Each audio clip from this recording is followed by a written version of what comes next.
The Trump administration's on-again, off-again tariff proposals have dominated headlines this year. They've impacted the stock market, created uncertainty for multiple industries, and stoked division between the U.S. and some of its closest allies, like Canada. President Donald Trump has said the short-term pain of the tariffs will pay off in long-term gains for the country. Trump's biggest tariff fight has been with China. Goods made there now face up to 145% import taxes coming into the United States. We look at how that's affecting businesses here in New York on today's Story of the Day.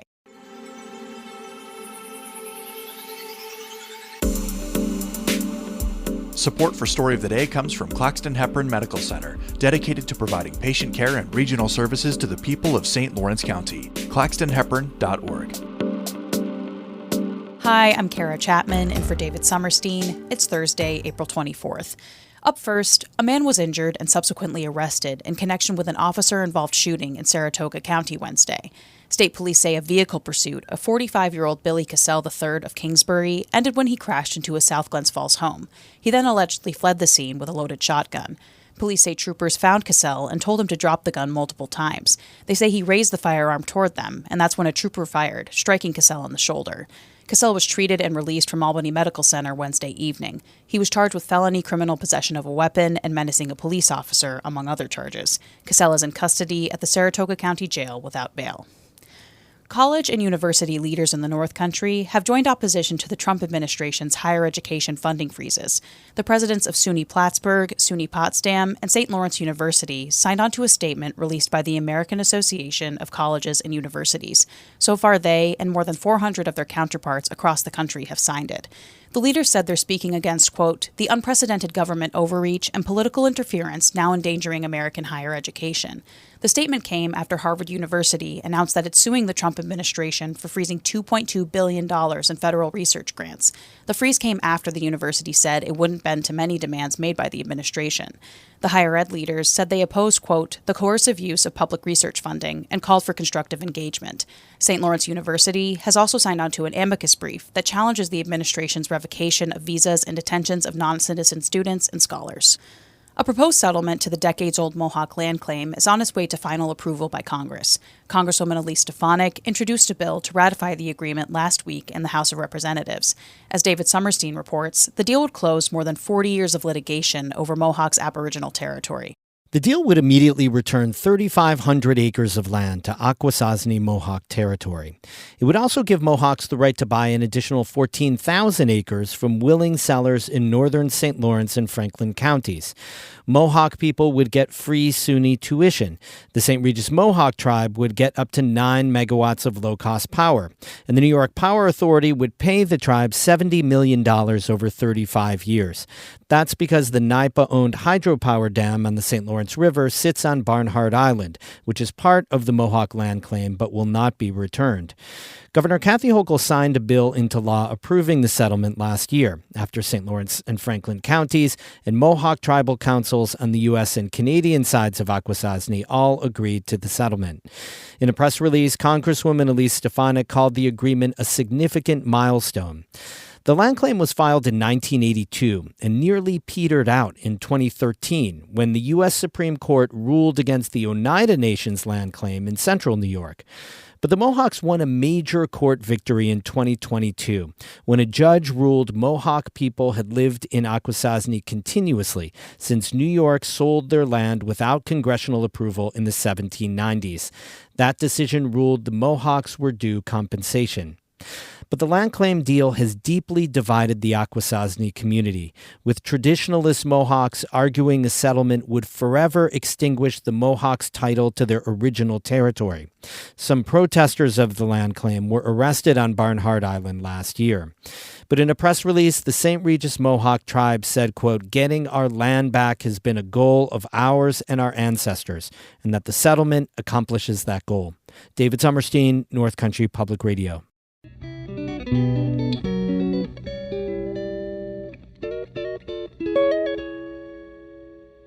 New York State is suing the Trump administration over the president's tariff policies. 11 other states are part of the lawsuit, which claims the tariffs were inappropriately enacted under the International Emergency Economic Powers Act. The states argue Congress hasn't granted President Trump the authority to levy the tariffs. They say the administration violated the law by imposing them using agency policies and executive orders and via social media. In a statement to NBC News, a White House spokesperson characterized the suit as a witch hunt. He said the administration, quote, remains committed to using its full legal authority to confront the distinct national emergencies our country is currently facing. Trump's trade war with China and his on-again, off-again tariffs on other countries have been one of the biggest stories of the year. It's affecting businesses across the U.S., including here in New York. Jung Yoon Han from the New York Public News Network reports it could mean higher prices for everything from clothes to fireworks. Jack Yonley and his son run B. Lodge & Company in Albany. It's a clothing store that's been around since 1867. And I have customers that come in, and they might be in their 90s, and they say, well, since I was a little girl, I've shopped here. My mother used to bring me in here, all right?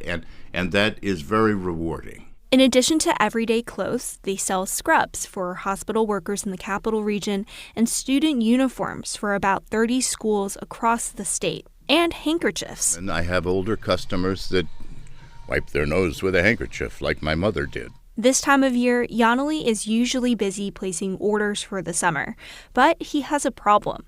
A lot of these goods are made in China. One of my main resources that I ordered from said, Jack, I can hold prices through the end of April. I have stock in this country. I can't promise after that because I don't know. Yonley says that uncertainty is all because of President Donald Trump's escalating trade war with China and his baseline 10% import tax on goods from most other countries. My prices on embroidered polo shirts at this point are $11.99. I've been $11.99 for 8 years, and I don't want to have customers coming in here where I have to have it at $14.99, because all I'll hear from them is, why? This is precisely the question that New York businesses have to answer. Do they raise their prices, eat their costs, or something in between? And what if, in the case of Young Explosives in the Finger Lakes, their customers booked their services months ago? I probably will put some sort of surcharge on a show. May it be, I'm just guessing, maybe 8%, maybe. That's Jim Young. He runs a family business in Canandaigua. They put on more than 500 fireworks shows a year, weddings, baseball games, and, of course, the 4th of July. We actually mix the chemicals, and we actually make those shells that are the big bangs at the end, typically. So people really get into that. But about 80% of the fireworks used in their shows are ordered and shipped here from China. Young recently placed 3 orders from factories there. One shipment arrived as the first wave of tariffs kicked in, so it came with a 25% tariff. Another is en route, and he isn't sure what the import tax will be. The third he canceled because of the financial uncertainty. To the towns or cities that you work with, have you given them any notices, and what have they said? I have not, and I wrestled what I want to say, because I feel bad having to tell people, and I'm not sure what I'm going to say exactly. Like I told you earlier, though, the one good thing is it's not a surprise. Young says he voted for Trump, and he had a feeling tariffs would come eventually, seeing how much Trump talked about them on the campaign trail. He says he wishes the president would have implemented a more gradual approach, but he's optimistic it could help rebuild some aspects of American manufacturing. Yonley agrees it's a worthwhile goal. That's what the president is trying to push for, I know.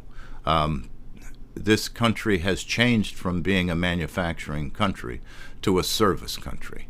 I mean, we don't make products. So it's a wonderful idea, but I don't know at what cost. Democrats are planning to force a vote in the U.S. Senate next week to reverse Trump's tariffs. Young and other people in the pyrotechnics industry, meanwhile, are seeking relief, asking Trump to exempt fireworks from the tariffs. Young says hopefully Trump will do so before his next shipment arrives. In Albany, I'm Jung Yoon Han for the New York Public News Network.